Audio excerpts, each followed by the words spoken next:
Today, I'm chatting with Steve Goldberg, who's an HR tech analyst, advisor, and influencer. Steve's an advisor and board member on a number of HR tech companies and does advisory services for companies all across the HR tech industry. Steve, thank you so much for joining. Joel, my pleasure. Great to be here. I love your background. It's much more interesting than mine. So that's because you're probably a more interesting guy than me. I don't know about that. It's a little chaotic. My wife does not like the labor law poster that I have here in the Oh, background that I wow. use Yeah. as a reference. So, Steve, I want to gush on your career a little bit because I think it's really unique and really impressive. There's a whole spectrum that you've been able to work across. You started in the consulting and implementation work. You've done in-house HR. You co-founded an ATS back in the early 2000s. You've done some M&A work around HR and HR technology. So how has that shaped the advisory work that you're doing today for HR tech companies? Well, what my clients, who are almost entirely these days HCM vendors, what they tell me as to one of the main reasons why they engage me is diversity of lenses.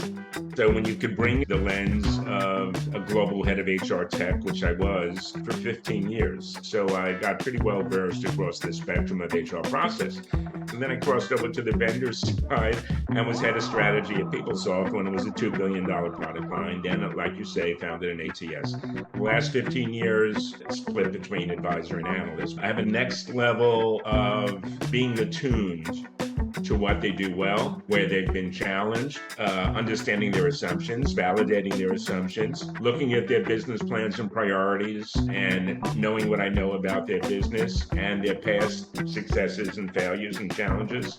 I can give very pointed feedback on where they're going this year and next year and the year after.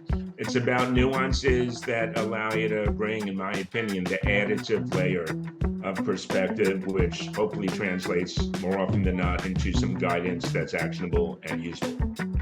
So you were part of the HR buying cycle for technology, even though that was in the 90s and technology looked a little bit different back then. But I saw an article, the 10 considerations for CHROs when buying HR tech solutions. That was a few years ago, but you mentioned that there's still a lot of things that are relevant there for Yes. HR buyers.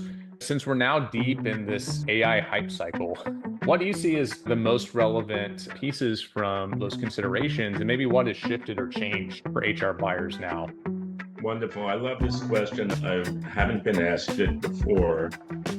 I think of the 10 items in that article that I was interviewed for a few years ago, maybe 7 are just as relevant today for buyers because a lot of the dynamics of being a buyer have not changed. That, yeah, the technology, the means to the ends are changing. But I'll tell you one thing that's been a consistent thread for me. I have focused on 3 or 4 desired outcomes that I really thought were the most reliable pathways for an organization to ascend the ranks within its vertical. There's other outcomes that are important, optimizing processes so you get more efficient. Compliance, certainly if you trip up there, that can really be disruptive to the rest of the operation. Cost savings, no one's going to say, no, I don't care about cost savings. But do any of those 3 get you as on a path to moving from number 3 to number 2 in the industry? I would say it would be rare to find that. So I looked for what were the most reliable pathways, and they were things like elevating organizational agility, to be out in front, to be able to know when you're going to have to pivot, how you're going to have to pivot, and then execute well on that pivot. Companies like Kodak didn't do that well in terms of digital photography. Amazon did it well. They started as a store, a bookstore. They're like the most diversified company out there. So elevating org agility, being an employer of choice, and incremental improvements in productivity, to me, were the top 3. So that's been a common thread in my career as far as the perspective on outcomes.